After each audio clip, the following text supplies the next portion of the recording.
కాలీవుడ్ నటుడు karate master 60 ఏళ్ల షిహానీ హుస్సేని అనారోగ్యంతో కన్నుమూశారు. కాలీవుడ్లో పలు చిత్రాల్లో నటించిన ఆయనకు మంచి గుర్తింపే ఉంది. మార్షల్ ఆర్ట్స్ లో చాలా మందికి శిక్షణ ఇచ్చిన షిహాన్ హుస్సేనికి ఫ్యాన్స్ కూడా భారీగానే ఉన్నారు. పవన్ కళ్యాణ్, దళపతి విజయ్ ఇద్దరు కూడా ఆయన వద్దే మార్షల్ ఆర్ట్స్ నేర్చుకున్నారు. ముఖ్యంగా పవన్ కళ్యాణ్ ఆయన వద్దే మార్షల్ ఆర్ట్స్ తో పాటు కరాటే, కిక్ బాక్సింగ్ లో ట్రైనింగ్ తీసుకున్నారు. కొన్ని నెలలుగా షిహానీ హుస్సేని బ్లడ్ క్యాన్సర్తో బాధపడుతున్నారు. చెన్నైలోని ఓ ఆసుపత్రిలో చికిత్స పొందుతూ మరణించారు.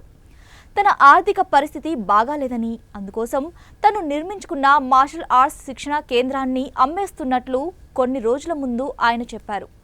దానిని తన శిష్యుడు పవన్ కళ్యాణ్ కొంటే సంతోషిస్తానని చివరిగా కోరాడు. తన వేదన పవన్ వరకు వెళ్తే తప్పకుండా సాయం చేస్తానని ఆశించాడు. అతను ప్రస్తుతం ఉప ముఖ్యమంత్రి అని నాకు తెలుసు, కానీ అతను నా దగ్గర శిక్షణ తీసుకున్న రోజులు ఇప్పటికీ గుర్తు ఉన్నాయి. అప్పట్లో పవన్ కళ్యాణ్ ట్రైనింగ్ సెంటర్ను శుభ్రం చేయడమే కాదు, ప్రతిరోజు నాకు టీ అందించేవాడని కొన్ని రోజుల ముందు ఆయన గుర్తు చేసుకున్నారు. ఆయన అభ్యర్థన పవన్ కళ్యాణ్ వరకు చేరిందో లేదో తెలియదు. ఇప్పుడు షిహాన్ హుస్సేని ఈ లోకాన్ని విడిచి వెళ్లిపోయాడు.